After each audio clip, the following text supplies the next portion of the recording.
Welcome to our video on the top smartphones of 2023. We'll be reviewing the latest devices based on performance, camera, battery life, and value for money to help you choose the right one for you. First one, Samsung Galaxy S22 Ultra. This smartphone is an amped-up Galaxy Note with a faster S Pen built-in, lots of camera improvements, a brighter display, and faster charging. This is a stellar phone overall, but it's also pretty pricey and the battery life could be better. It's super versatile, ready for important work, handwritten notes, gaming, and casual big-screen web browsing. And the cameras are a clear highlight, with the space zoom capabilities taking you to infinity and beyond. It combines the best of the Galaxy S Ultra with the best of the Galaxy Note Ultra to check off almost all the boxes for power users. In addition to top specs and extensively supported, feature-packed software, the Galaxy S22 Ultra boasts a plethora of productivity tools unmatched by the competition. While it's somewhat lacking in soul, that doesn't take away from the technical marvel that is the Galaxy S22 Ultra. Second one, Apple iPhone 14 Pro. It is the best phone for under $1,000. It's powerful, has amazing cameras, sports a beautiful display, and the notch is dead. It's hard to think of anything truly wrong with this device, and it's perfect for people tired of giant handsets. It doesn't take long to set the phone up, and if you're changing from another iPhone, Apple provides everything from extra temporary iCloud storage and fast account transfer to make it really simple. The iPhone 14 Pro Max delivers a solid all-round experience as Apple's latest and greatest smartphone offering of the year. Barring the high pricing, which isn't surprising at all, the device scores in most aspects of smartphone usage, including display, performance, and camera. Third one, Google Pixel 7 Pro. This smartphone is excellent, if not the smartphone of the year 2022. It offers extremely high speed, which means there are no jerks and perfect fluidity when navigating through the menus. The performance, therefore, is perfectly there. The display of the screen is also excellent with very good brightness from its very large curved screen, which is easily tamed, despite its size. The autonomy is quite satisfactory even if it can be criticized for a very slow charge. For us, this is its only flaw.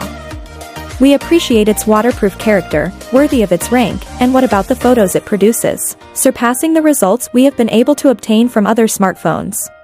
Fourth, OnePlus 10 Pro. It is a very good device. It meets the specifications on almost all levels with its neat design, excellent screen, good fluid interface, comprehensive photo benefits, and very solid performance. Clearly, it didn't steal its title as a high-end smartphone. Simply, it just lacks that little extra that would make the big difference compared to the competition. We're dealing here with a smartphone that will greatly please, but without unleashing crowds and passions. A safe and pleasant bet, but without being a favorite. We can therefore really recommend this smartphone to someone looking for a good product under the €1,000 mark, but it will be difficult to pore over it for hours. Fifth, Oppo Find X5 Pro. It's been 2 years since Oppo came to titillate the best on the market with its Find X range, and this Find X5 Pro falls completely into the ultra-premium category, justifying its very high price, which is quite rare. It does not suffer from any real off-putting flaws, and its few weaknesses are generally compensated for. Its autonomy, for example, is correct, nothing more, but its fast charge saves the deal. Its zoom is lazy, but the precision of its two other sensors makes it easy to do without it, especially since the general experience of this Find X5 Pro is really pleasant from start to finish. It's still a little early to award him anything today, but in any case he presents all the necessary criteria to claim the title of Smartphone of the Year. Sixth, Motorola Edge 30 Ultra. The design of the Motorola Edge 30 Ultra is well done. If the finishes may not have the same softness and precision of other smartphones, it is very pleasant in the hand and light. Motorola is primarily focused on making it easier to access features that already exist, and we love it for that. His follow-up on security patches is also very valuable. The Snapdragon 8 Plus Gen 1 never ceases to be a pleasure to use. The heat is well under control by Motorola, although it requires unlocking the best performance through gaming mode. While the raw performance is potentially there, the Motorola Edge 30 Ultra lacks quality in its processing, resulting in a frustrating experience and disappointing pictures. As good a photo phone, perhaps, but which does not live up to its marketing or its rivals.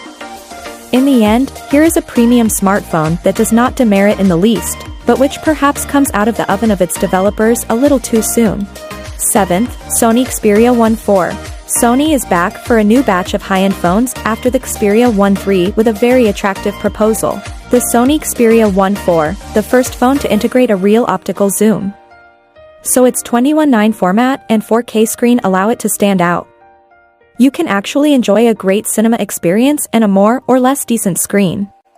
Second big sticking point, its chip, the Snapdragon 8 Gen 1 is known to cause smartphones to heat up significantly. Again, the Xperia has only reinforced this idea. The interface, certainly a little more pleasant thanks to the addition of Android 12 and Material U, has also had the bad idea of constantly reminding us of this untimely heating, sometimes to the point of preventing the phone from working properly.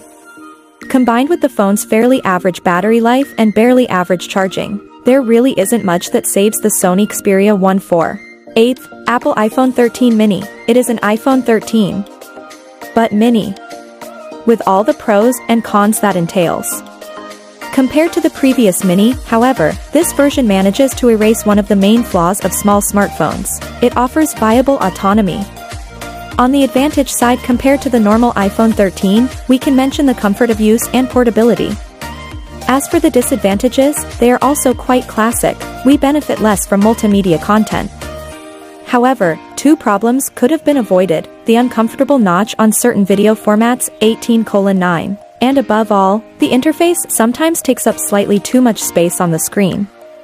A bug which however tended to disappear at the end of the test.